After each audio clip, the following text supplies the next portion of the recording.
নমস্কার, আমি কৌশিক।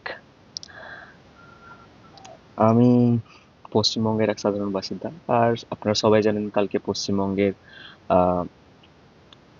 নির্বাচন, ভোট। তো আপনারা ভেবেচিন্তে ভোট দেবেন। আমিও কালকে ১ম বারের জন্য ভোট দেব। আমার ভোটার কার্ড হয়েছে আজকে ৩ বছর হলো। কিন্তু বাইরে থাকার কারণে আমি একবারও ভোট দিতে আসিনি। এখন আমি বাড়িতেই আছি এবং আমি আমার ভোট এবার অবশ্যই দেব। আর এসআই এর পর এটা আমার ১ম ভোট। তো এটাকে আমি ব্যর্থচিত্ত দেব না। এখন পশ্চিমবঙ্গের সিচুয়েশন আন্ডার কন্ট্রোল। কোথাও কোনো দাঙ্গা হাঙ্গামা তো দেখা যাচ্ছে না। অবশ্য সেন্ট্রাল ফোর্স চারিদিকে ছড়িয়ে আছে। পশ্চিমবঙ্গে এখন সেন্ট্রাল ফোর্সেরই দখলে। এবার দেখা যাক যে ভোটের সময় কি হয়। আসল খেলা তো এখানে। বাংলা মানেই একটু আলাদা।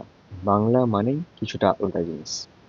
আমরা দেখেছি ঝাড়খণ্ডে ভোট হচ্ছে, কোনো দাঙ্গা নেই। বিহারে ভোট হচ্ছে, কোনো দাঙ্গা নেই। উত্তরপ্রদেশে ভোট হচ্ছে, কোনো দাঙ্গা নেই। কিন্তু বাংলাতে ছোট ছোট ভোট, ছোট ছোট জিনিসও, বিধানসভা নির্বাচন বলুন, পঞ্চায়েত নির্বাচন বলুন, কিংবা কোনো পৌরসভা সদস্য নির্বাচন বলুন, সেখানেও দাঙ্গা আমরা দেখেছি।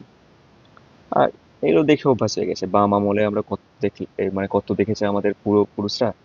আমরা তৃণমূলের আমলে দেখছি। এবার হয়তো যেই পার্টি, হয়তো তৃণমূল যদি থাকে তাহলে সে তো করবেই, আর যদি অন্য কেউ আসে তাহলে সেও করবে, সেগুলোই করবে। এর বেশি আর কি করবে? সবাই তো একই ধাঁচেরই, একই গোয়ালের গরু। বিজেপি বলুন, তৃণমূল বলুন, সিপিআইএম বলুন, আইএসএফ, যারা যারা আছে বাকিরা সবাই। কারণ মমতা ব্যানার্জি একসময় বাংলাদেশে রোহিঙ্গাদের বিরুদ্ধে পার্লামেন্টে গিয়ে স্পিকারের মুখে কাগজ ছুঁড়ে মেরেছিলেন। কিন্তু পরে থেকে তিনি সেই রাজনীতি, সেই পন্থাটাই বেছে নিয়েছেন, যার কারণে আজকে আমরা বাঙালিরা বহুত অতিষ্ঠ হয়ে গেছি এবং তাকে পরিবর্তনের জন্য আজকে উঠে পড়ে লেগেছি। তো এবার যদি পরিবর্তন আসে, খুবই ভালো। না আসলে তো বুঝতেই পারছেন কি হবে। এর বেশি আমার কিছু বলার নেই। তাই নিজের ভবিষ্যৎ, নিজের পরবর্তী প্রজন্মের ভবিষ্যৎ সবকিছু ভেবে নিজের ভোটটা একদম সুন্দরভাবে ভেবে চিন্তে দেবেন। আমি আমার ভোট ব্যর্থ হতে দেবো না, আপনারাও দেবেন না। আরেকটা কথা, কোনো পার্টিকে আমি ভরসা করি না, কিন্তু সুযোগ দেওয়াই যায় একবার। একবার দিয়ে দেখা যাক। আপনারাও দিন, আমিও দেবো। নমস্কার।